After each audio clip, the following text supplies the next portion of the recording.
Subscribe कीजिए हमारे लक्ष्य एकेडमी प्रयागराज चैनल को, बेल आइकन दबाइए सबसे पहले नोटिफिकेशन पाने के लिए।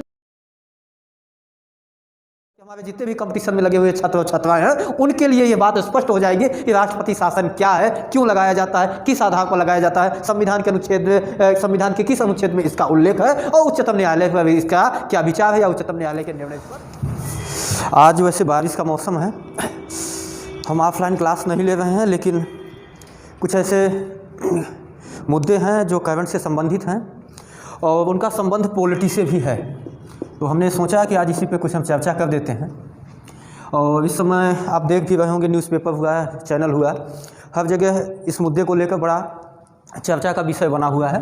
तो चलिए हम समय बेकार न करते हुए हम अपने टॉपिक पे आते हैं। मामला ये है कि आप लोगों ने देखा होगा, पढ़ा भी होगा, सुना भी होगा कि हाल ही में देश के प्रधानमंत्री नरेंद्र मोदी पंजाब के दौरे पर जा रहे थे।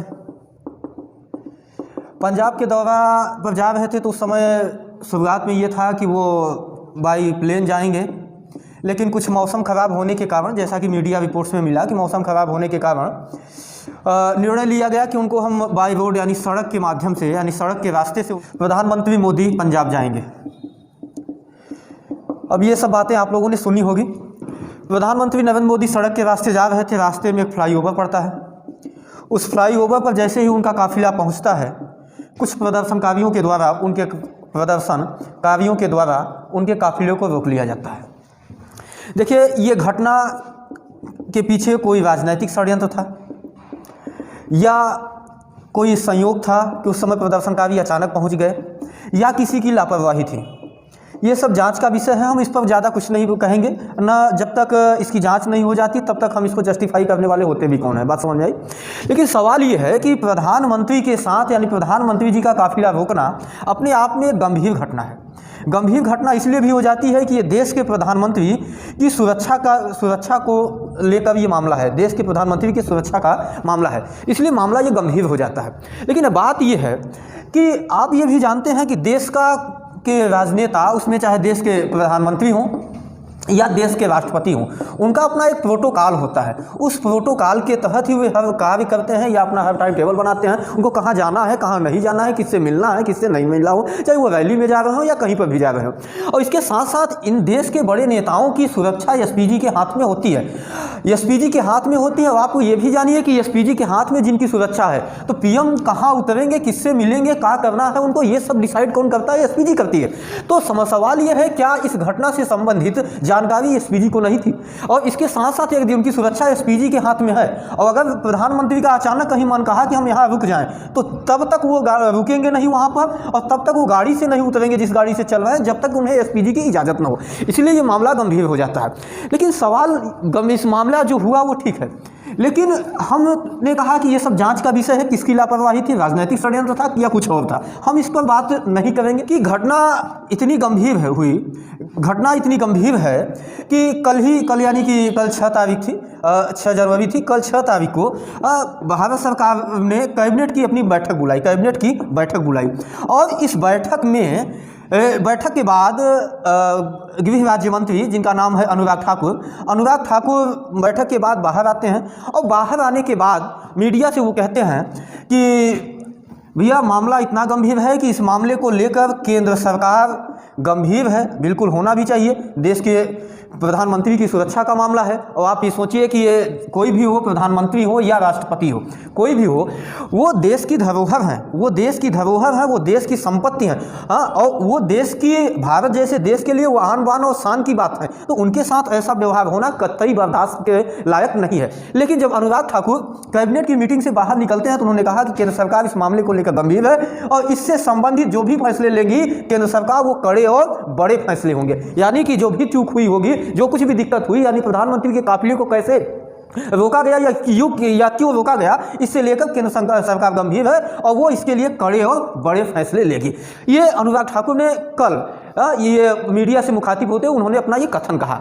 अब उनके इस बयान के बाद हर जगह एक चर्चा की बात ये उठ रही है कि यदि केंद्र सरकार कोई कड़े या बड़े फैसले लेती है तो वो फैसला क्या होगा, वो फैसला क्या होगा, वो फैसला क्या होगा। यदि हम अपने हिसाब से कहें या जो भी न्यूज़ आ रही हैं, आप लोग पढ़ रहे हैं, न्यूज़पेपर भी पढ़ रहे हैं और क्या बोलते हैं आप लोग चैनल्स भी देख रहे हैं, क्या अगर केंद्र सरकार फैसले लेगी तो उस फैसले के अंतर्गत क्या पंजाब में राष्ट्रपति शासन लगाया जा सकता है, क्या पंजाब में राष्ट्रपति शासन लगाया जा सकता है, ये बड़ा सवाल है। ये अभी तक ऐसा कोई निर्णय हुआ नहीं है, अब आगे कोई निर्णय होता है तो आप लोग खुद देखिएगा न्यूज़ में। लेकिन सवाल जो अनुराग ठाकुर ने अपने बयान में कहा कि केंद्र सरकार मामले को लेकर गंभीर है, गंभीर इसलिए है क्योंकि ये देश के प्रधानमंत्री, देश की आन बान और शान, जो देश का प्रधानमंत्री होता है, राष्ट्रपति होता है, उसकी सुरक्षा से लेकर मामला था, इसलिए केंद्र सरकार कड़े और बड़े फैसले लेगी। तो क्या उन कड़े और बड़े फैसलों में पंजाब में राष्ट्रपति शासन लगाया जा सकता है? राष्ट्रपति शासन लगाने का मतलब है कि वहां के जो मुख्यमंत्री पंजाब के हैं चन्नी, क्या उनकी सरकार को केंद्र सरकार यानी राष्ट्रपति बर्खास्त कर वहां पर राष्ट्रपति शासन लगाया सकते हैं? तो सवाल यह है,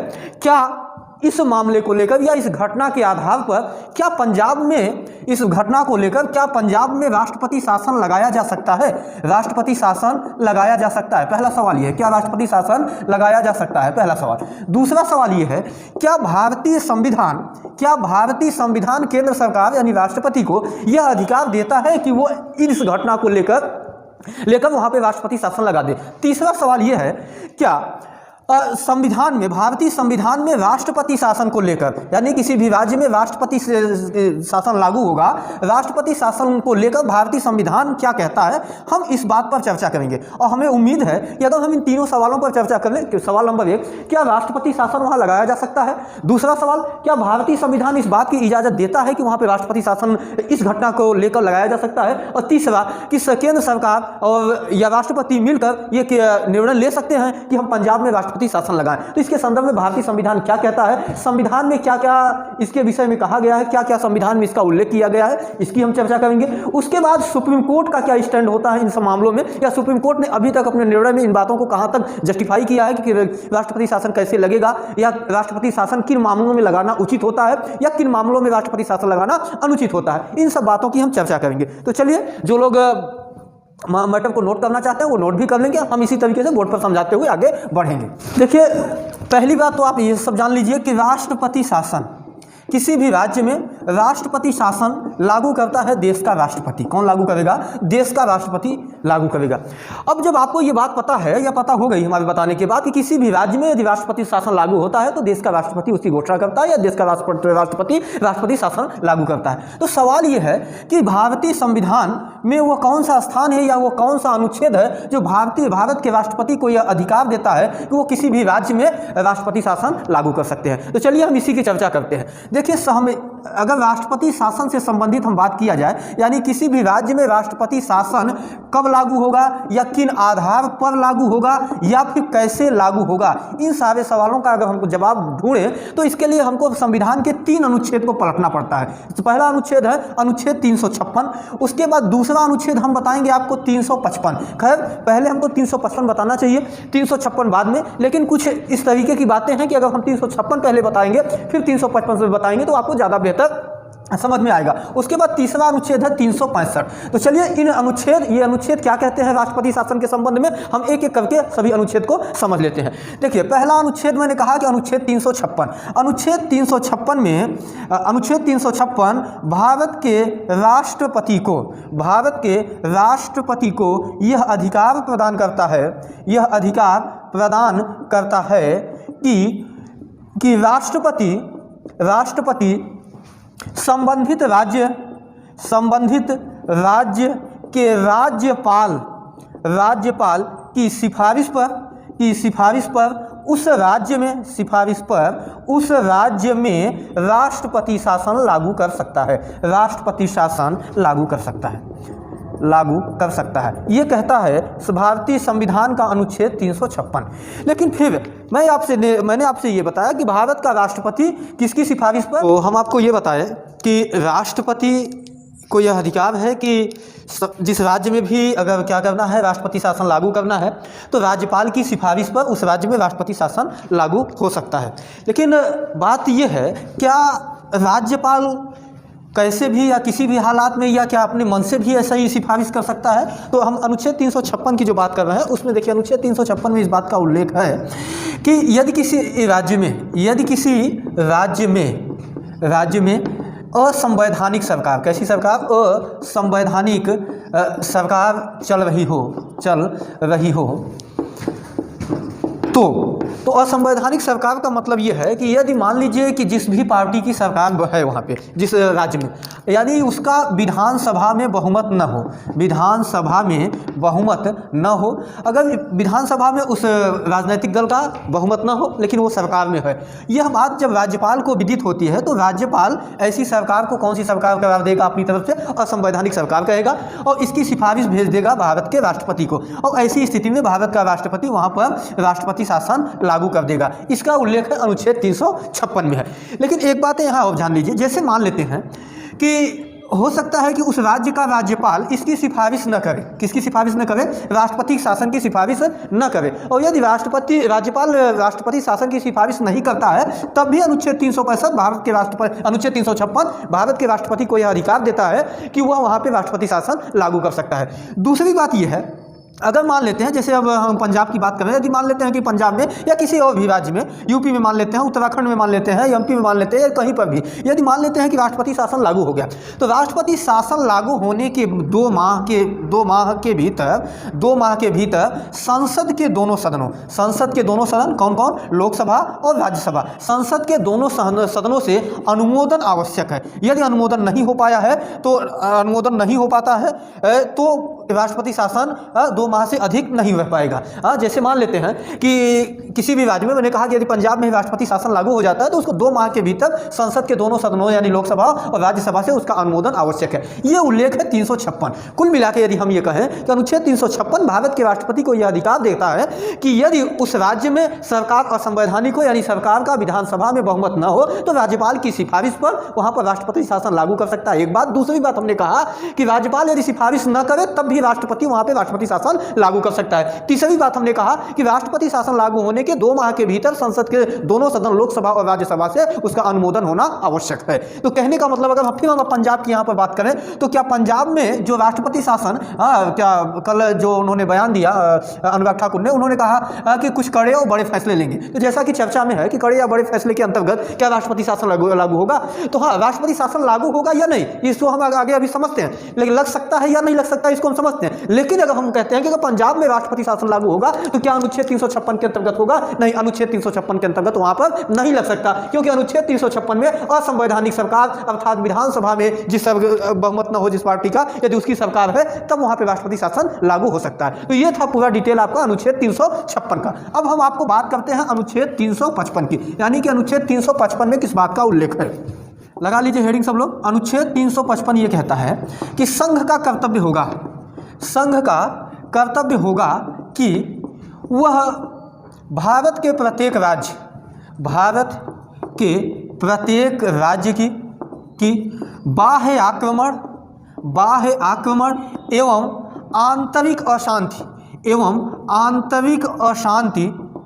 आंतरिक अशांति से सुरक्षा करे। कौन करे? केंद्र करे। केंद्र का मतलब यहाँ पे, संघ का मतलब यहाँ पर है कौन? केंद्र सरकार। यानी अनुच्छेद 355 ये कहता है कि संघ का कर्तव्य होगा कि वह भारत के प्रत्येक राज्य की बाह्य आक्रमण, यानी कि यदि किसी भी राज्य पर, भारत के किसी भी राज्य पर कोई बाह्य आक्रमण हो जाता है या वहाँ पर कोई आंतरिक अशांति होती है तो इसकी सुरक्षा करना किसका कर्तव्य है? केंद्र सरकार का कर्तव्य है। इसके अलावा अनुच्छेद 355 में यह भी उल्लेख है कि भारत के प्रत्येक राज्य की सरकार संवैधानिक उपबंधों के अनुसार चले, संवैधानिक उपबंधों के आधार पर चले। यह उपबंधों के आधार पर चले यह सुनिश्चित कौन करेगा? यह सुनिश्चित करेगी संघ सरकार या केंद्र सरकार। यानी इसका विनिश्चय कौन करेगा? केंद्र सरकार यानी संघ सरकार। यानी कि यदि किसी भी राज्य में सरकार संवैधानिक उपबंधों के तहत नहीं चल रही है तो अनुच्छेद 355 में यह कहा गया कि यदि कोई बाह्य आक्रमण हो जाता है किसी राज्य पर, या वहाँ पर आंतरिक अशांति होती है, या वहाँ पर सरकार, वहाँ उस राज्य की सरकार संवैधानिक उपबंधों का आधार पर नहीं चल रही है, वहाँ का अनुपालन नहीं कर रही है, तब भी इस आधार पर भी उस राज्य में राष्ट्रपति शासन लागू हो सकता है। यहाँ पर हम एक बात कहेंगे आपसे, मुझे कहना यह है कि आंतरिक अशांति, यानी कि यदि पंजाब में पंजाब में राष्ट्रपति शासन लागू करना है, पंजाब में यदि राष्ट्रपति शासन लागू करना है तो अनुच्छेद 355 को आधार बनाया जा सकता है। यह आधार बनाया जा सकता है कि अनुच्छेद 355 में किसका उल्लेख है, आंतरिक अशांति का उल्लेख है। और आंतरिक अशांति का मतलब आप सोचिए कि अब हम ये भी कह सकते हैं या इसको इस तरीके से भी आधार बनाया जा सकता है कि इतनी अशांति है वहाँ पे कि देश के प्रधानमंत्री की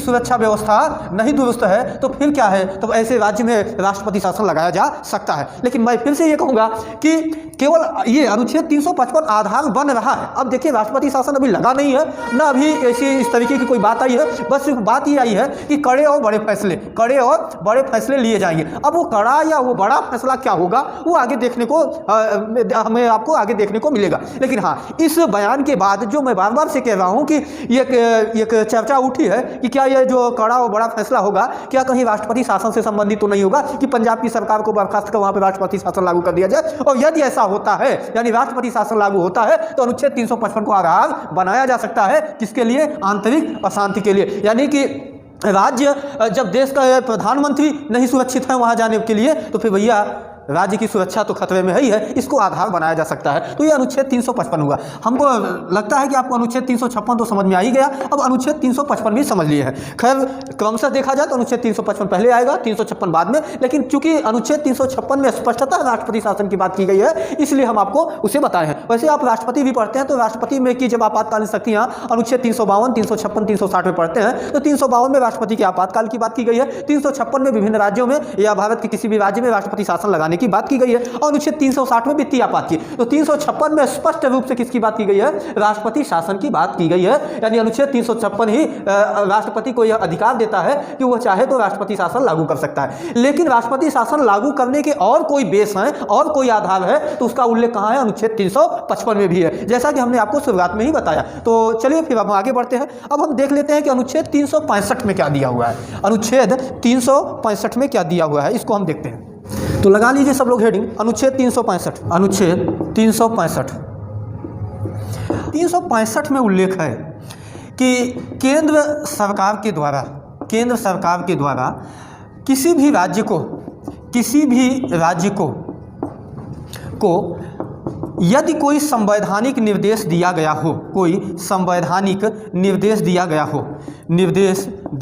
हो और उस राज्य की सरकार उस निर्देश का पालन न करे या पालन करने में असमर्थ है तो इस आधार पर भी क्या किया जा सकता है, उस राज्य में राष्ट्रपति शासन लागू किया जा सकता है। मैं फिर से अपनी बात को रिपीट करूंगा एक बार। मैंने ये कहा कि अनुच्छेद 365 में इस बात का उल्लेख है कि यदि केंद्र सरकार यानी संघ किसी भी राज्य को, भारत में जो भी राज्य हैं उन किसी भी राज्य की सरकार को कोई संवैधानिक निर्देश देती है, यानी कि संवैधानिक निर्देश का आशय ये हुआ कि संविधान के दायरे में रहकर दिया गया निर्देश, यानी कि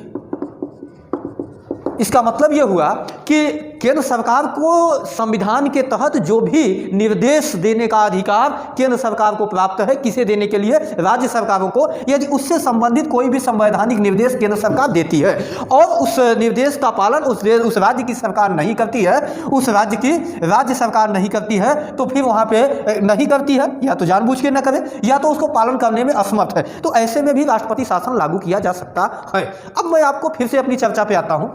आप सोचिए कि देश के प्रधानमंत्री जा रहे हैं पंजाब देश का हिस्सा है, भारत का राज्य है, और ऐसे राज्य में जब प्रधानमंत्री का दौरा सुनिश्चित हुआ होगा तो स्वाभाविक सी बात है कि गृह मंत्रालय से संबंधित राज्य की सरकार यानी चन्नी की सरकार को यह निर्देश गया होगा कि प्रधानमंत्री नरेंद्र मोदी इस दिन पंजाब के दौरे पर होंगे।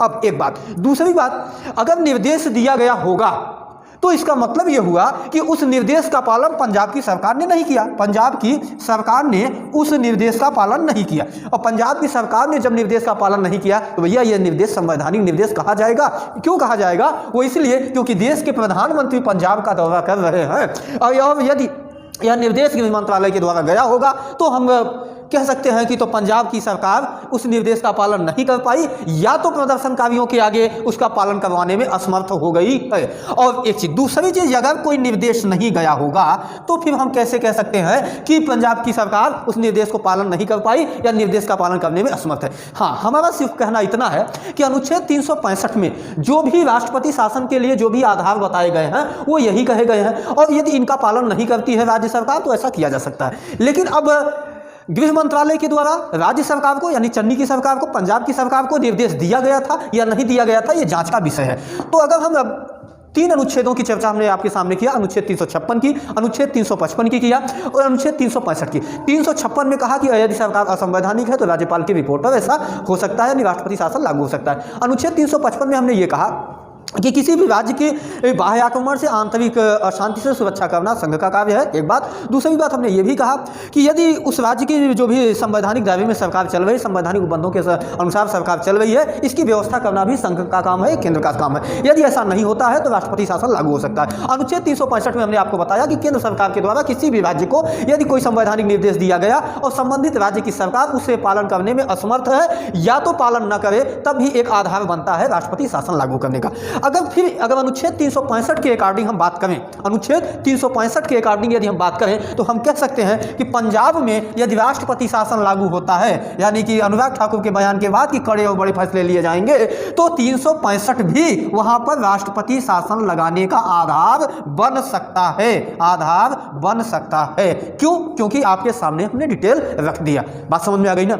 अब आपको भारतीय संविधान राष्ट्रपति शासन के संदर्भ में क्या कहता है, हमने इसकी बात आपको डिटेल में बता दिया। चलिए अब हम आगे चलते हैं। आगे चलने का मतलब यह है कि अब हम सुप्रीम कोर्ट के एक आध फैसले को, सुप्रीम कोर्ट के द्वारा दिए गए सुझावों को हम देखते हैं कि किन किन आधार पर, यानी अनुच्छेद 356, 355, 365 के आधार पर यदि किसी भी राज्य में राष्ट्रपति शासन लागू होता है तो कब राष्ट्रपति शासन लगाना, कब लगाएंगे तो उचित होगा, कब लगाएंगे तो अनुचित होगा, इसकी हम चर्चा कर लेते हैं। तो चलिए हम अब बात करते हैं सुप्रीम कोर्ट की, यानी उच्चतम न्यायालय ने क्या निर्णय दिए हैं। देखिए, संविधान की जो बातें हैं हमने आपको बता दिया कि ऐसे ऐसे आधार पर या इन कंडीशन में इस तरीके से राष्ट्रपति शासन लगाया जा सकता है। लेकिन सवाल अब ये नहीं है, सवाल यह है कि क्या पंजाब में राष्ट्रपति शासन लगाना उचित है या अनुचित। तो इसको समझने के लिए हम उच्चतम न्यायालय के एक निर्णय को देखते हैं। देखिए, समय था वर्ष 1994। 1994 से थोड़ा सा हम और पहले चलते हैं। समय था 1983। 1983 में एक सेवानिवृत्त न्यायाधीश थे जिनका नाम था रणजीत सिंह सरकारिया।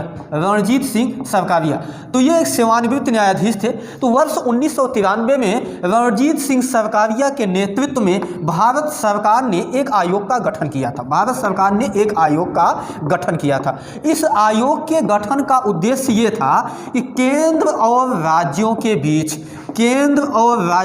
बीच संबंधों को मजबूत करना, संबंधों को मजबूत करना। किसके किसके बीच? केंद्र और राज्य के बीच संबंधों को मजबूत करने के उद्देश्य से वर्ष 1983 में रणजीत सिंह सरकारिया, जो उच्चतम न्यायालय के सेवानिवृत्त न्यायाधीश थे, उनकी अध्यक्षता में भारत सरकार ने एक आयोग का गठन किया। चूंकि इसके अध्यक्ष रणजीत सिंह सरकारिया थे, इसलिए इस आयोग का नाम ही पड़ गया था या जाना जाता है सरकारिया आयोग। सरकारिया आयोग ने अपनी रिपोर्ट प्रस्तुत की। सरकारिया आयोग ने जो भी रिपोर्ट दिया, उसी रिपोर्ट को आधार बनाई सुप्रीम कोर्ट ने। सरकारिया आयोग के रिपोर्ट को आधार बनाकर वर्ष 1994 ईस्वी में उच्चतम न्यायालय एक निर्णय देता है। इस निर्णय का तो जाना जाता है एसआर बोम्मई के नाम से जाना जाता है। हम इसको ऐसे कह सकते हैं कि एसआर बोम्मई के मामले में वर्ष 1994 में सरकारिया आयोग के रिपोर्ट को आधार बनाते हुए उच्चतम न्यायालय ने एक निर्णय दिया। निर्णय कब दिया? 1994 में। अब सुप्रीम कोर्ट ने अपने निर्णय में दो बातें कही। वो दो बातें कौन थी? चलिए हम इसको साफ कर लेते हैं तो बताते हैं। मैं फिर से रिपीट कर रहा हूँ कि देखिए, जो पंजाब का मुद्दा इस समय है वो तो अगर अनुच्छेद 365 और 355 को आधार बनाकर, 356 नहीं, 355 और 365 को आधार बनाकर राष्ट्रपति शासन लगाया जा सकता है। लेकिन सवाल यह है कि यदि पंजाब में राष्ट्रपति शासन लगाया जाता है तो कहाँ तक उचित होगा और कहाँ तक अनुचित होगा। तो इसके लिए हमने ने कहा कि हम उच्चतम न्यायालय के निर्णय को देखते हैं। उच्चतम न्यायालय का निर्णय आया वर्ष 1994 में। 1994 से पहले 1983 में गठित सरकारीय आयोग ने केंद्र और राज्यों के बीच कैसे संबंध मजबूत हो, कैसे संबंध बेहतर बने, इससे संबंधित अपनी कुछ रिपोर्ट प्रस्तुत की थी। जब ऐसा मुंबई का मामला सुप्रीम कोर्ट में गया तो सुप्रीम कोर्ट ने इस सरकारीय आयोग की ही रिपोर्ट को आधार बनाया और 1994 में फैसला दिया। और फैसले में क्या कहा हम इसको अब देखते हैं, थोड़ा इसे साफ कर लिया जाए। हमने आपसे यहाँ तक बात कर लिया कि 1994 में, इसको नोट भी कर लीजिएगा, 1994 में सुप्रीम कोर्ट ने एसआर मुंबई के मामले में राष्ट्रपति शासन से लेकर शासन के संबंध में दिशा निर्देश दिया। अब दिशा निर्देश दिया तो उसमें दो बातें उसने कर रखी।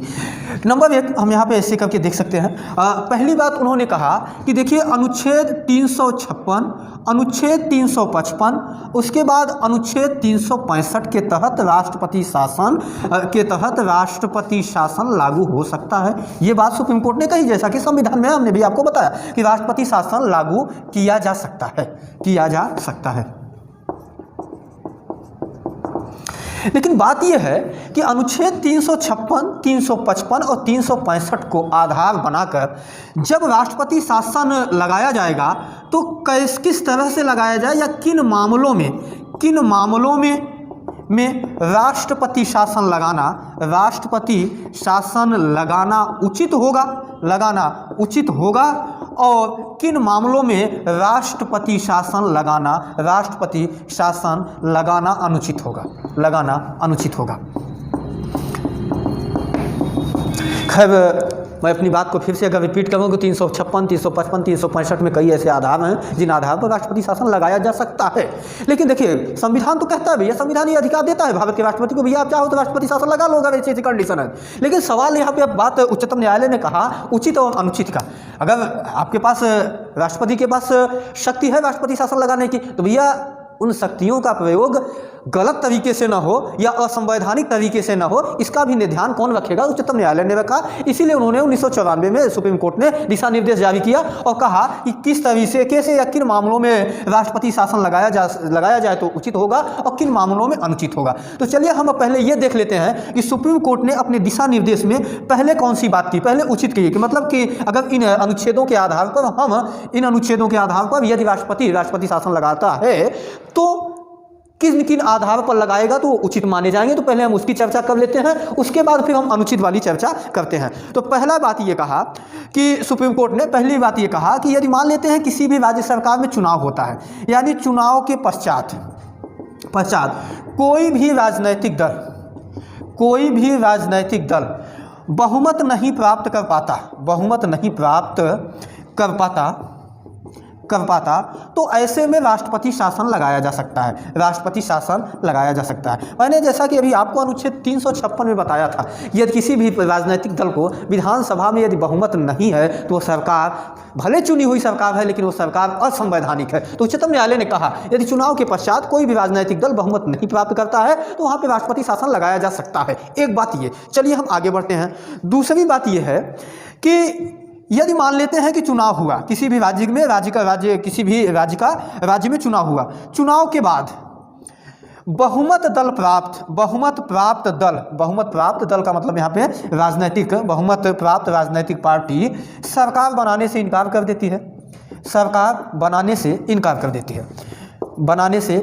देती है। ऐसे में राज्यपाल अन्य गठबंधनों से, अन्य कोई भी गठबंधन होगा, अन्य गठबंधन या किसी अन्य पार्टी से यह उम्मीद करेंगे कि भैया अगर चलिए वो सरकार बहुमत में है, वो सरकार नहीं बना रहे तो कई पार्टियां मिलकर गठबंधन बना लें और गठबंधन के बाद अगर चाहे तो वो सरकार बना ले। लेकिन ऐसे में गठबंधन की सरकार तो बन सकती है, लेकिन हो सकता है कि ऐसा भी मामला हो जाए कि चलिए जो बहुमत प्राप्त राजनीतिक दल है, बहुमत प्राप्त राजनीतिक पार्टी है, उसने मना कर दिया भैया हमें सरकार नहीं बनाना है। अब गठबंधन बना लेकिन गठबंधन भी बहुमत नहीं प्राप्त कर पाया और इसका अनुमान यदि राज्यपाल को लग गया, क्या अनुमान लग गया? राज्यपाल को यह अनुमान यदि लग गया कि गठबंधन बहुमत नहीं साबित कर सकता है, तब भी यदि राज्यपाल की सिफारिश पर राष्ट्रपति यदि राष्ट्रपति शासन लगाता है तो वह उचित होगा, वो अनुचित नहीं माना जाएगा। तो दो बातें हमने आपको बताई, इसको हम साफ करते हैं, फिर और बातें बताते हैं कि उच्चतम न्यायालय ने अपने दिशा निर्देश में और किन आधारों पर यदि लगाया जाता है राष्ट्रपति शासन तो उसे उचित बताया है। इतना नोट कर लीजिए आप लोग, फिर आगे बढ़ते हैं। तीसरी बात, उच्चतम न्यायालय ने अपने दिशा निर्देश में कहा कि यदि केंद्र सरकार के द्वारा दिए गए संवैधानिक दिशा निर्देश, जो कि अभी हमने इसकी चर्चा किया, दिए गए संवैधानिक दिशा निर्देश का पालन नहीं करती है और ऐसे में भी यदि राष्ट्रपति शासन लगाया जाता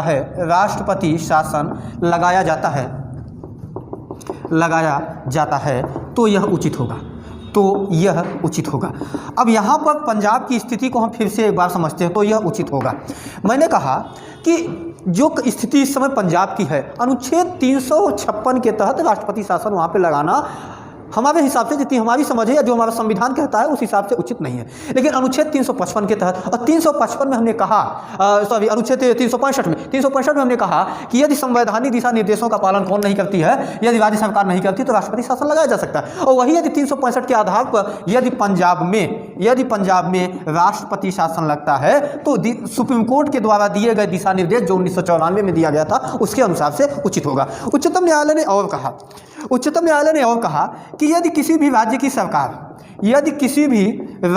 सरकार आंतरिक अशांति को बढ़ावा दे रही है, आंतरिक अशांति को बढ़ावा देती है तो भी राष्ट्रपति शासन लगाना उचित होगा। ये सब आपको ध्यान रखिएगा। ये दिशा निर्देश सब उच्चतम न्यायालय ने कब दिया 1994 में। तो क्या कहा कि यदि किसी भी राज्य की सरकार आंतरिक अशांति को बढ़ावा देती है, जबकि ऐसा पंजाब के मामले में तो कुछ दिखाई नहीं देता कि पंजाब की सरकार आंतरिक अशांति को बढ़ावा दे रही है, लेकिन ऐसा उच्चतम न्यायालय का दिशा निर्देश है कि किसी भी राज्य की सरकार आंतरिक अशांति को बढ़ावा देती है तो वहाँ पर राष्ट्रपति शासन लगाना उचित होगा। इसके अलावा यदि कोई भी राज्य सरकार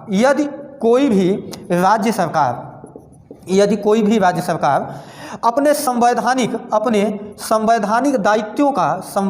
दायित्व जो भी उसे संविधान के द्वारा दायित्व मिले हैं, संवैधानिक दायित्व का निर्वहन नहीं कर रही है तो भी राष्ट्रपति शासन लगाना उचित होगा। अब मैं एक बार इसको समराइज करता हूँ। इतनी बातें उच्चतम न्यायालय ने 1994 में पहला ये कहा कि यदि किसी भी राज्य में चुनाव होता है और चुनाव के बाद कोई भी पार्टी बहुमत में नहीं आती है तो ऐसी स्थिति में भी राष्ट्रपति शासन लगाया जाता है तो ये उचित होगा, एक बात। दूसरी बात उच्चतम न्यायालय ने कहा कि यदि मान लेते हैं किसी भी राज्य में चुनाव होता है, कोई भी राजनीतिक पार्टी बहुमत में आती है, बहुमत में आने के बाद उसने मना कर दिया कि हमें सरकार नहीं बनाना है, तो ऐसे में राज्यपाल ये उम्मीद करना भी चाहिए कि कोई और गठबंधन सरकार बना ले। लेकिन राज्यपाल को जब यह विदित हो जाता है या उसे यह अनुमान लग गया कि भैया कोई और सरकार बनाने के योग्य नहीं है या बनाने की स्थिति में नहीं है, तब यदि राष्ट्रपति शासन लगाया जाता है तो राष्ट्रपति शासन पूर्णतः अनुच्छेद 356, 365 और 355 के तहत उचित माना जाएगा। उसके बाद तीसरी बात उच्चतम न्यायालय ने कहा, यदि केंद्र सरकार के द्वारा दिए गए संवैधानिक दिशा निर्देशों का पालन यदि कोई भी राज्य की सरकार नहीं करती है या नहीं कर पाती है तो ऐसे में भी यदि राष्ट्रपति शासन लगाया जाता है तो वो उचित होगा। चौथी बात कही उच्चतम न्यायालय ने, यदि किसी भी राज्य की सरकार आंतरिक अशांति को बढ़ावा दे रही है तब भी यदि राष्ट्रपति शासन लगता है तो ये उचित होगा। इसके बाद लास्ट बात ये कही उच्चतम न्यायालय ने, यदि कोई भी राज्य सरकार अपने संवैधानिक दायित्व का निर्वहन नहीं कर रही है तो राष्ट्रपति शासन लगाना उचित होगा। यानी राष्ट्रपति के शासन के संबंध में उच्चतम न्यायालय के द्वारा दिया गया दिशा निर्देश ये था। अब हम बात कर लेते हैं कि उच्चतम न्यायालय ने यह भी दिशा निर्देश जारी किया कि यदि और अन्य किन मामलों में यदि लगाया जाता है राष्ट्रपति शासन तो अनुचित माना जाएगा। तो हम अब उसकी चर्चा कर लेते हैं। हमने उचित क्या है उसकी चर्चा कर लिया, अब अनुचित क्या है हम उसकी भी चर्चा कर लेते हैं। आइए उच्चतम न्यायालय के और दिशा निर्देश को देखते हैं।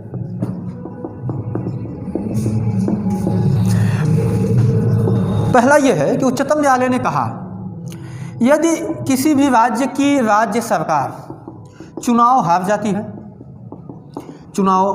है तो यदि राज्यपाल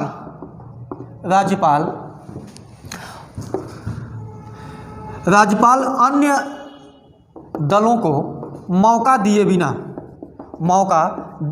बिना किसका मौका, सरकार बनाने का दिए बिना यदि राष्ट्रपति शासन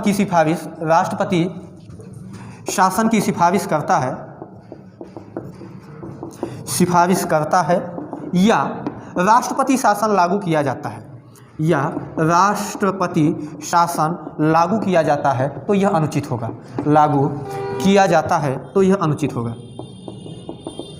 इसको समझिए। जैसे मान लीजिए अभी उत्तर प्रदेश के चुनाव सिर पर है, दो महीने के अंतर्गत चुनाव होने वाले हैं। मान लेते हैं कि इस समय योगी जी की सरकार सत्ता में है। योगी सरकार, मान लेते हैं, हम एक उदाहरण देते हैं, हम कोई भविष्यवाणी नहीं कर रहे हैं। मान लीजिए कि योगी की सरकार चुनाव हार जाती है।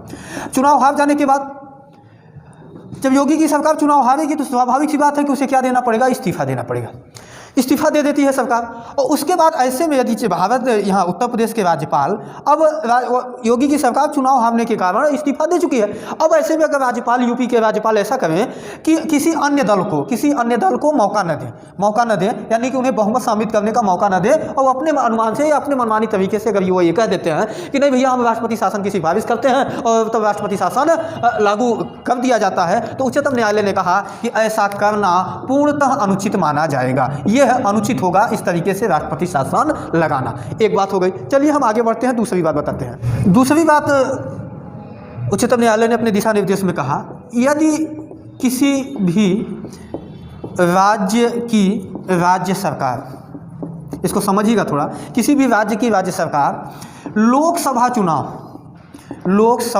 चुनाव बुरी तरह से हार जाती है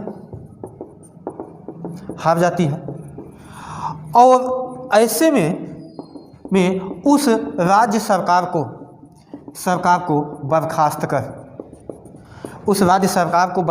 कर यदि राष्ट्रपति शासन लगाया जाता है तो यह अनुचित होगा। मैं एक उदाहरण से भी समझाता हूँ, पहले इसको समझ लीजिए। यानी कि यदि किसी कोई भी राज्य, मान लेते हैं कि चलिए अब 2024 में लोकसभा का चुनाव होने वाला है। किसी भी राज्य में मान लीजिए कोई ए पार्टी है, ए पार्टी की सरकार है, मान लेते हैं, हम कहते हैं यूपी में ए पार्टी की सरकार है। ए पार्टी की सरकार यूपी में है तो ए पार्टी भी 2024 के लोकसभा में चुनाव में भाग लेगी, स्वाभाविक सी बात है। लेकिन भले सरकार यूपी में उसकी सरकार है, यानी सरकार तभी है जब उसको विधानसभा में क्या प्राप्त है, बहुमत प्राप्त है, तभी तो भैया क्या है, उसकी सरकार बनी है। लेकिन यदि वही पार्टी की सरकार 2024 के लोकसभा चुनाव में भाग लेती है और हम कहते हैं उसकी सीट 0 आती है, एक भी सीट नहीं आती, उसकी सीट शून्य हो जाती है लोकसभा में, तो इसको आधार नहीं बनाया जा सकता कि इस आधार पर चूंकि उसने कोई प्रदर्शन नहीं अच्छा हुआ लोकसभा में, उसकी सीट शून्य आई है तो उस सरकार को हम बर्खास्त कर दें, ऐसा नहीं हो सकता है। यदि ऐसी स्थिति में राष्ट्रपति शासन लगाया जाता है तो यह अनुचित कहा जाएगा। हम आपको यहाँ पर एक एग्जाम्पल देते हैं। हुआ ये था कि वर्ष 1978 में जनता पार्टी की सरकार थी। वर्ष 1978 में जनता पार्टी की सरकार थी। जनता पार्टी की सरकार ने कुल 9 राज्यों में कांग्रेस की सरकार को बर्खास्त किया था। सरकार को बर्खास्त किया और बर्खास्त कर राष्ट्रपति शासन लगाया था, राष्ट्रपति शासन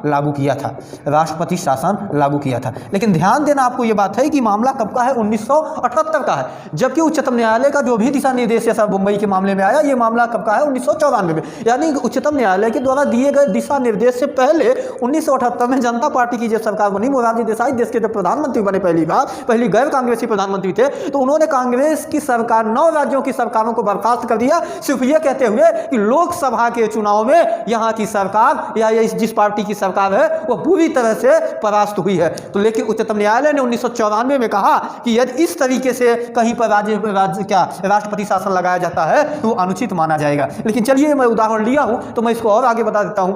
लेकिन जब जनता पार्टी की सरकार गिर जाती है और इंदिरा गांधी की सरकार सरकार पुनः जब सत्ता में आती है तो एक बदले की भावना के तौर पर इंदिरा गांधी की सरकार ने भी जनता पार्टी के 9 राज्यों की सरकार को बर्खास्त किया था। तो लेकिन अब ये मामला सब 1978 का था। उच्चतम न्यायालय ने 1994 में दिशा निर्देश में कहा यदि इस तरीके से या इस आधार पर कहीं पर राष्ट्रपति शासन लगाया जाता है तो ये अनुचित माना जाएगा।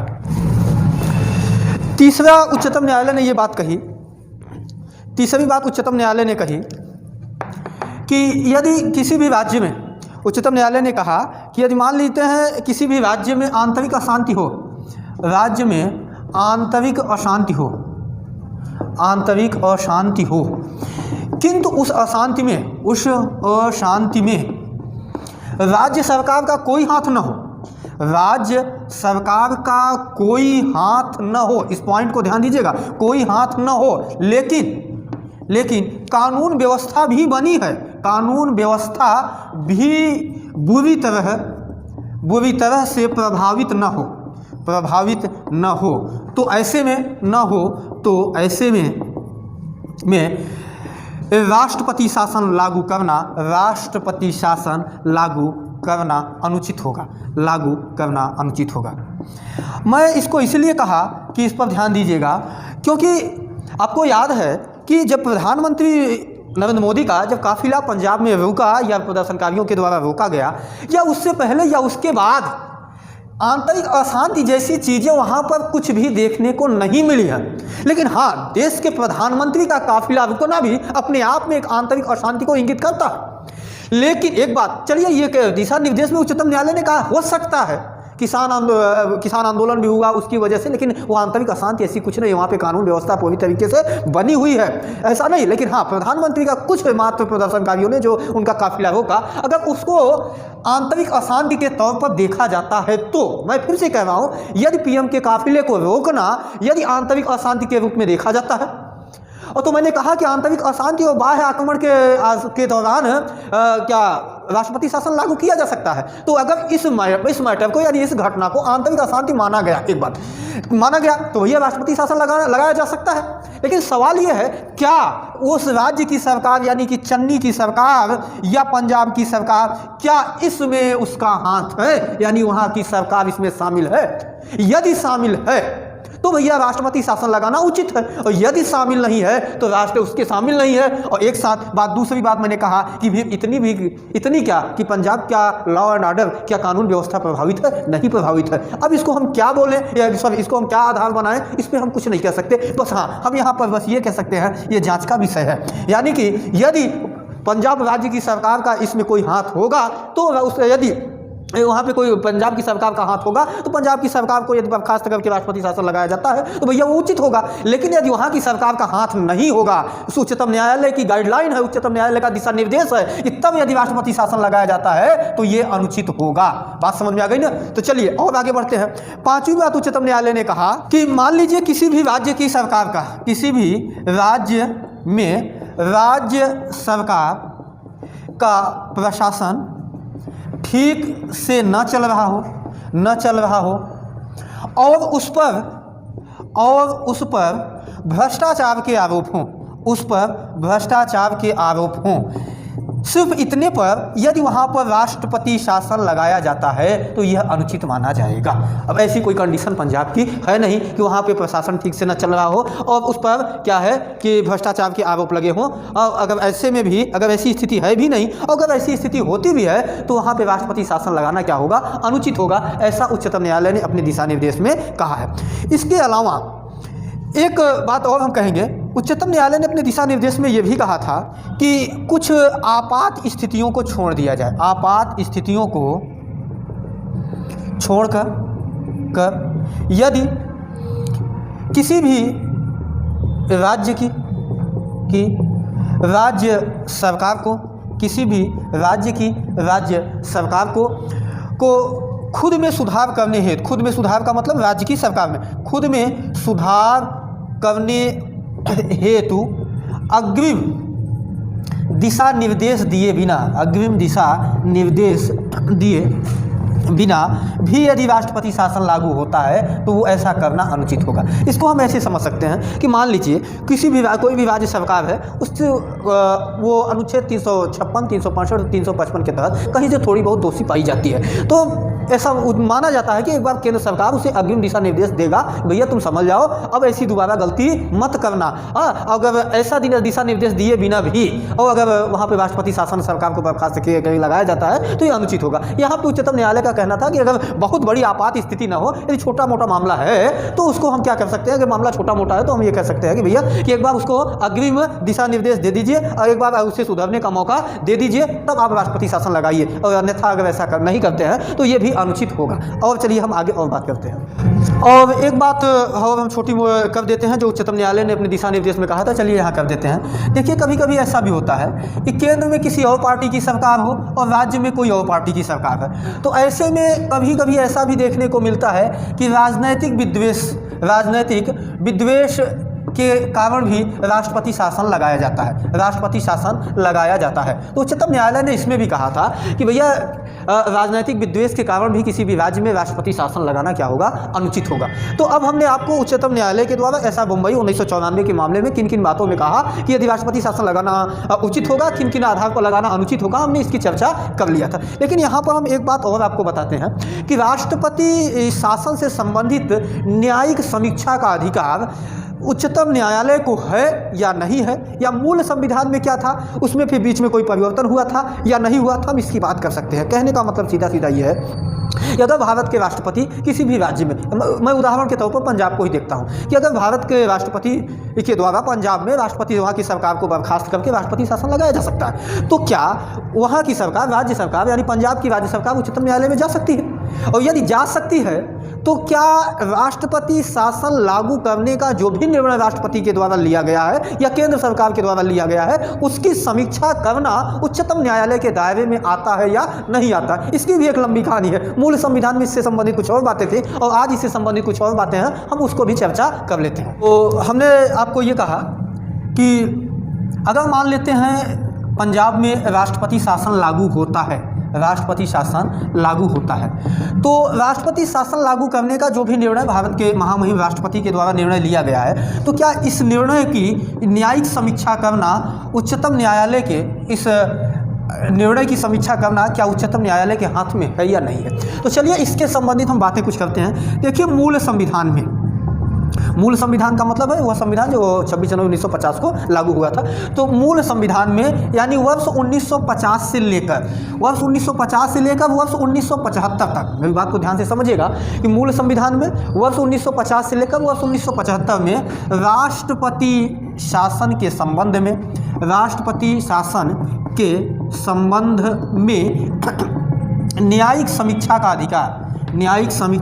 का अधिकार उच्चतम न्यायालय को था, यानी न्यायालयों को था, हम ऐसे कह सकते हैं, हाई कोर्ट, सुप्रीम कोर्ट, न्यायालयों को था ये बात। लेकिन हुआ क्या, आपातकाल आपको पता है वर्ष 1975 में लगा। आपातकाल के दौरान 38वें संविधान संशोधन के तहत इंदिरा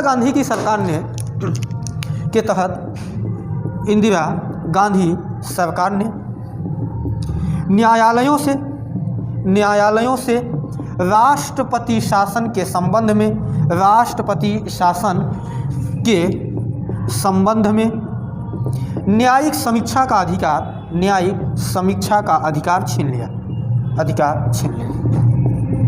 मतलब हम ये कह सकते हैं कि 38वें संविधान संशोधन के तहत इंदिरा गांधी की सरकार ने यह किया कि न्यायालयों को यदि किसी भी राज्य में राष्ट्रपति शासन लगाया जाता है तो न्यायालयों को वह राष्ट्रपति शासन लगाना उचित है यानी संवैधानिक है कि गैर संवैधानिक, इससे संबंधित मामला उच्चतम न्यायालय नहीं देख सकता या हाईकोर्ट नहीं देख सकता। ऐसा 38वें संविधान संशोधन के तहत इंदिरा गांधी की सरकार ने कर दिया। जबकि मूल संविधान में था यदि कहीं पर राष्ट्रपति शासन लागू होता है तो न्यायालय के पास भैया अधिकार है, वो इसकी जाँच कर सकता है कि राष्ट्रपति शासन जो लगाया गया है उचित है अथवा अनुचित है। बात समझ में आ गई ना? लेकिन फिर आगे बढ़िएगा, हुआ क्या, फिर आपातकाल के बाद फिर चुनाव होता है, जनता पार्टी की सरकार आती है। तो जनता पार्टी की सरकार के जब प्रधानमंत्री बनते हैं मोरारजी देसाई, तो मोरारजी देसाई की सरकार ने 44वां संविधान संशोधन किया हुआ 1978 में, और 44वें संविधान संशोधन के तहत न्यायालयों की इस शक्ति को पुनः वापस किया। कहने का मतलब ये है कि यदि 44वें संविधान संशोधन अधिनियम 1978 के तहत मोरारजी देसाई की सरकार राष्ट्रपति शासन के संबंध में न्यायिक समीक्षा की शक्ति यदि न्यायालयों को वापस न किया होता, तब आज यदि किसी भी राज्य में राष्ट्रपति शासन लगता तो न्यायालय उसकी समीक्षा नहीं कर सकता था, न्यायालय उसकी जांच नहीं कर सकता था कि लगाया गया राष्ट्रपति शासन उचित है या अनुचित है, संवैधानिक है या गैर संवैधानिक है। तो हम ये कह सकते हैं कि वर्तमान समय में उच्चतम न्यायालय को या उच्च न्यायालय को पूर्णतः यह अधिकार है कि यदि किसी भी राज्य में राष्ट्रपति शासन लागू होता है तो उसकी समीक्षा कर सकता है कि यह अनुचित है या उचित है या अनुचित है। लेकिन हाँ, कब से कब तक नहीं, तो 1975 से लेकर 1978 यानी इन 3 वर्षों के बीच उच्चतम न्यायालय से या न्यायालयों से यह अधिकार छीन लिया गया था। मूल संविधान में उन्हें अधिकार था, 44वें संविधान संशोधन 1978 के बाद भी फिर अधिकार है, लेकिन बीच में ये 3 सालों के लिए क्या किया गया था, 38वें संविधान संशोधन के तहत छीन लिया गया था। चलिए, लेकिन एक बात और है, ये उच्चतम न्यायालय से अधिकार छीना गया 1975 में, 1978 में न्यायालय को फिर यह अधिकार मिल गया। लेकिन जब एसआर बोम्मई के मामले में जब उच्चतम न्यायालय ने राष्ट्रपति शासन से संबंधित जब दिशा निर्देश जारी किए, तो केवल इतना ही दिशा निर्देश नहीं था कि कौन सा किस तरीके से राष्ट्रपति शासन लगाया जाए तो उचित होगा, किस तरीके से लगाया जाए तो अनुचित होगा, बल्कि राष्ट्रपति शासन के संबंध में उसके दायित्व की क्या भूमिका होगी, किसके, न्यायालय के खुद की क्या दायित्व होगा, वो क्या कर सकता है क्या नहीं कर सकता है, इसके भी संदर्भ में दिशा निर्देश जारी किया था। तो मैं फिर से अपनी बात को रिपीट करूं कि वर्तमान समय में यानी 44वें संविधान संशोधन अधिनियम 1978 के बाद से उच्चतम न्यायालय या उच्च न्यायालय को फिर से राष्ट्रपति शासन के संबंध में न्यायिक समीक्षा का अधिकार है। और उसके बाद 1994 में एसआर बोम्मई के मामले में उच्चतम न्यायालय ने सिर्फ यह दिशा निर्देश नहीं दिया कि किस आधार पर लगाया जाए तो उचित है, किस आधार पर लगाया जाए तो अनुचित है, बल्कि अपनी भी भूमिका की बात उसने किया और उसने कहा कि राष्ट्रपति के संबंध में यदि न्यायिक समीक्षा का अधिकार के लिए उसने भी अपने लिए कुछ प्रावधान तय किए हैं। तो उनको भी हम पॉइंट वाइज करके देख सकते हैं। क्यों, अगर मान लेते हैं कि पंजाब में यदि राष्ट्रपति शासन लगता है तो सवाल यदि है क्या, सवाल ये आपके दिमाग में उठना चाहिए, क्या पंजाब की सरकार उच्चतम न्यायालय में या वहाँ के उच्च न्यायालय में जा सकती है? तो हाँ, जा सकती है, क्योंकि इससे राष्ट्रपति शासन के संबंध में भी न्यायिक समीक्षा का अधिकार न्यायालय को है। और उसने इसके लिए 1994 में अपने भी संबंध में जो दिशा निर्देश जारी किए हैं, हम उनको भी पॉइंट वाइज करके देख सकते हैं। चलिए फिर आगे बढ़ते हैं। तो उच्चतम न्यायालय ने 1994 में कहा पहली बार कि राष्ट्रपति शासन की समीक्षा का अधिकार न्यायालय को है। पहली बात ये कही, न्यायालय को है, जैसा कि हमने आपको बताया कि 44वें संविधान संशोधन के तहत न्यायालय को अधिकार मिल गया। दूसरी बात ये कही कि उच्चतम न्यायालय ने यह भी कहा कि भैया यदि हम समीक्षा करते हैं, यानी कि राष्ट्रपति अगर किसी भी राज्य में राष्ट्रपति शासन लागू है और यदि हम उसकी समीक्षा करते हैं और यदि न्यायालय को लगता है कि उस राज्य में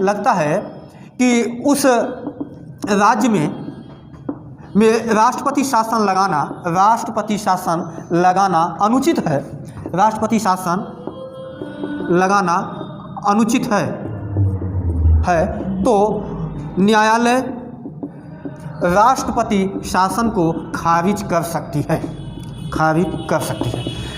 कहने का मतलब यदि मान लेते हैं कि यदि पंजाब में राष्ट्रपति शासन लगा दिया जाता है, जैसा कि हम केवल एक क्या हो सकता है क्या नहीं हो सकता, हम संभावनाओं की बात कर रहे हैं, यानी कि यदि पंजाब में राष्ट्रपति शासन लागू कर दिया जाता है तो अगर ये राष्ट्रपति शासन से संबंधित यदि मामला उच्चतम न्यायालय में जाता है तो उच्चतम न्यायालय को यह अधिकार है, यदि उसे लगता है कि पंजाब में लगाया गया राष्ट्रपति शासन अनुचित है तो उसे वो क्या कर सकती है, खारिज कर सकती है। इसके अलावा चलिए तीसरी बात की हम बात कर लेते हैं। तीसरी बात उच्चतम न्यायालय ने कहा कि राष्ट्रपति शासन लगाने के औचित्य को सही ठहराने की जिम्मेदारी केंद्र के पास है, जिम्मेदारी केंद्र सरकार के पास है। किंतु केंद्र सरकार किंतु केंद्र सरकार औचित्य सही ठहराने में असमर्थ होती है तो राष्ट्रपति शासन खारिज किया जा सकता है। राष्ट्रपति शासन खारिज किया जा सकता है। कौन करेगा? न्यायालय करेगा, खारिज किया जा सकता है। मतलब इसका ये हुआ कि जैसे मान लीजिए किसी भी राज्य में राष्ट्रपति शासन लागू होता है, तो राष्ट्रपति शासन क्यों लागू हुआ, किस आधार पर लागू हुआ, किस तरह से लागू किया गया, इन सब का जो औचित्य है इसको बताने का काम केंद्र सरकार को है। केंद्र सरकार को ये बताना होगा कि संबंधित राज्य में जो राष्ट्रपति शासन लागू हुआ है वो किस आधार पर लागू हुआ है, क्यों लागू किया गया या किस तरह से लागू किया गया है। मान लेते हैं केंद्र सरकार इसे बताने में असमर्थ होती है न्यायपालिका को, तो न्यायपालिका राष्ट्रपति शासन को क्या कर सकती है? खारिज कर सकती है। इसके अलावा एक दिशा निर्देश हम उच्चतम न्यायालय का और हम देखेंगे, इसको आप लोग नोट कर लीजिएगा। उच्चतम न्यायालय ने अपने दिशा निर्देश में ये भी कहा कि यदि किसी भी राज्य की सरकार को बर्खास्त कर वहाँ राष्ट्रपति शासन लागू किया गया, राष्ट्रपति शासन लागू किया गया, तो ऐसे में न्यायालय को यह अधिकार है कि बर्खास्त सरकार को पुनः बहाल कर सकती है। हम आपको एक यहाँ पे उदाहरण देते हैं, पहले इसको समझिए। जैसे मान लेते हैं कि किसी भी राज्य की सरकार है, उसे बर्खास्त कर दिया गया, यानी उसे समाप्त कर दिया गया, उसके बाद वहाँ पे राष्ट्रपति शासन लागू कर दिया गया। लेकिन मामला गया उच्चतम न्यायालय ने यह पाया या अपने निर्णय में यह कहा कि भैया यहाँ पर जो भी राज्य की सरकार को, एक चुनी हुई सरकार को, लोकतांत्रिक सरकार को बर्खास्त किया गया है और बर्खास्त करने के बाद राष्ट्रपति शासन जो लगाया गया है भैया ये पूर्णतः अनुचित है। तो ऐसे में न्यायालय को यह भी अधिकार होगा कि बर्खास्त की गई सरकार को पुनः बहाल कर दे, यानी फिर से उसे सत्ता संभालने को बोल सकता है। मैं एक आपको उदाहरण लेकर समझाता हूँ। वर्ष 2016 में हरीश रावत मुख्यमंत्री थे कहाँ के? उत्तराखंड के। तो उत्तराखंड में उनकी सरकार को बर्खास्त कर दिया गया, राष्ट्रपति के द्वारा बर्खास्त किया गया। उसके बाद उत्तराखंड में राष्ट्रपति शासन लागू कर दिया गया। लेकिन जब मामला गया सुप्रीम कोर्ट में, तो सुप्रीम कोर्ट ने यह पाया कि हरीश रावत की सरकार को बर्खास्त जो किया गया है वो बर्खास्त कर वहाँ पे जो भी राष्ट्रपति शासन लगाया गया है ये गैर संवैधानिक है, यानी यह संविधान के अनुसार पूर्णतः अनुचित है। इसलिए तब उच्चतम न्यायालय ने हरीश रावत की सरकार को फिर से बहाल किया था, यानी कि बर्खास्त होने के बाद उत्तराखंड में राष्ट्रपति शासन लागू होने के बाद फिर हरीश रावत दोबारा वहाँ सरकार बनाते हैं और वहाँ के मुख्यमंत्री बनते हैं। तो ये पूरी जानकारी हमने आपको दे दिया कि क्या मामला था और किस तरीके से इन सब मामलों में किसी भी राज्य में राष्ट्रपति शासन लागू करने से संबंधित हमारा संविधान क्या है, हमारे संविधान में क्या बातें लिखी गई हैं। तो मैंने आपको 3 अनुच्छेदों की चर्चा कर दिया, अनुच्छेद 356 की, अनुच्छेद 355 की, अनुच्छेद 365 की। उसके बाद उच्चतम न्यायालय ने भी अपने निर्णय में किस आधार पर लगाया जाए तो ये उचित होगा, किस आधार पर लगाया जाए तो अनुचित होगा। इसके बाद बीच में ऐसा भी हुआ था कि राष्ट्रपति के शासन के मामले में उच्चतम न्यायालय या न्यायालयों से अधिकार छीन लिया गया था कि कहीं पर भी यदि राष्ट्रपति शासन लागू होता है तो उसमें न्यायालय की कोई भूमिका नहीं होगी, यानी उसकी न्यायिक समीक्षा उच्चतम न्यायालय या उच्च न्यायालय नहीं कर सकता। ऐसा 38वां संविधान संशोधन के तहत आपातकाल के दौरान इंदिरा गांधी की सरकार ने 1975 में किया था। लेकिन जब जनता पार्टी की सरकार आती है, आपातकाल के बाद दोबारा चुनाव होता है, कांग्रेस पहली बार होता है आज़ादी के बाद की सत्ता से बाहर जाती है और सत्ता से बाहर जाने के बाद जनता पार्टी की सरकार आती है। मोरारजी देसाई पहले गैर कांग्रेसी प्रधानमंत्री बनते हैं, उन्होंने 44वां संविधान संशोधन किया और न्यायालयों को उनकी इस न्यायिक समीक्षा की शक्ति को पुनः वापस किया। उसके बाद ऐसा मुंबई के मामले में उच्चतम न्यायालय ने सिर्फ राष्ट्रपति शासन के संबंध में उचित और अनुचित की ही बात नहीं की थी, बल्कि अपने भी अधिकारों की बात की थी कि राष्ट्रपति शासन के संबंध में हमारा क्या अधिकार होगा। पहला अधिकार ये होगा कि राष्ट्रपति शासन की समीक्षा करना उच्चतम न्यायालय के दायरे में आता है। दूसरी बात कहा था कि यदि मान लेते हैं किसी भी राज्य में यदि राष्ट्रपति शासन लागू हो गया है तो उसे खारिज करना यानी उसे समाप्त करने का भी अधिकार न्यायालय के पास है। तीसरी बात उच्चतम न्यायालय ने कहा था कि राष्ट्रपति शासन के औचित्य को सही ठहराने की जिम्मेदारी, यानी किस आधार पर लगाया गया, क्यों लगाया गया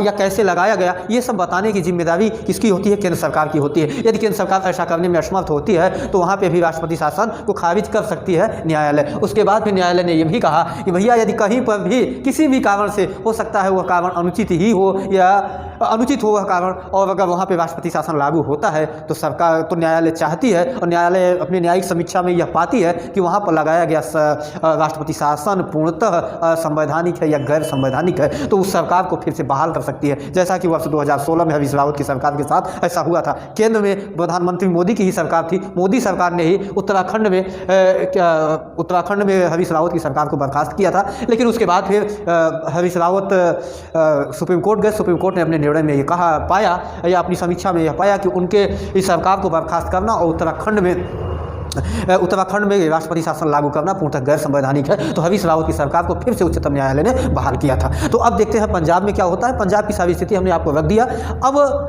अब ये जांच का विषय है, मैंने बता ही दिया। उस पर सरकारें क्या निर्णय लेती हैं, केंद्र सरकार क्या निर्णय लेती है, राष्ट्रपति महोदय क्या निर्णय लेते हैं, वहाँ के राज्यपाल क्या सिफारिश देते हैं राष्ट्रपति को, ये सब आगे समय बताएगा। बस हमने ये सोचा कि कल अनुराग ठाकुर जो इस समय राज्य मंत्री हैं, अनुराग ठाकुर ने ये कहा था कि कड़े और बड़े फैसले होंगे, तभी से भारत के राजनीतिक गलियारों में यह चर्चा उठने लगी थी कि कड़े और बड़े फैसले क्या हो सकते हैं, क्या इन कड़े और बड़े फैसलों के अंतर्गत पंजाब की सरकार को बर्खास्त किया जा सकता है, और यदि किया जा सकता है तो कहाँ तक उचित होगा और कहाँ तक अनुचित होगा। हमने संविधान की बातें, हमने उच्चतम न्यायालय के दिशा निर्देशों की बातें आपके सामने रख दिया है, और इससे आपको एक राजनीतिक समझ भी बढ़ेगी, हमारा ऐसा मानना है। बाकी हाँ, एक बात तो क्लियर है कि हमारे जितने भी कंपटीशन में लगे हुए छात्र और छात्राएं हैं, उनके लिए ये बात स्पष्ट हो जाएगी कि राष्ट्रपति शासन क्या है, क्यों लगाया जाता है, किस आधार पर लगाया जाता है, संविधान के किस अनुच्छेद में इसका उल्लेख है, और उच्चतम न्यायालय पर इसका क्या विचार है या उच्चतम न्यायालय के निर्णय इस पर क्या है। तो चलिए फिर हम यहीं से अपनी क्लास समाप्त करते हैं। वीडियो को ज़्यादा से ज़्यादा शेयर करें, लाइक करें, कमेंट कीजिए, और चैनल पर नए हो तो चैनल को सब्सक्राइब करें। और जो भी हम ये नहीं कह रहे हैं बहुत बेहतर है, लेकिन जो भी कमियां हैं हमारे अंदर उसको आप बताते रहिए, हम उस पर सुधार करेंगे, और जब सुधार होगा तो हम और बेहतर होगा। बस हम आप लोगों से यही सहयोग की मांग करते हैं।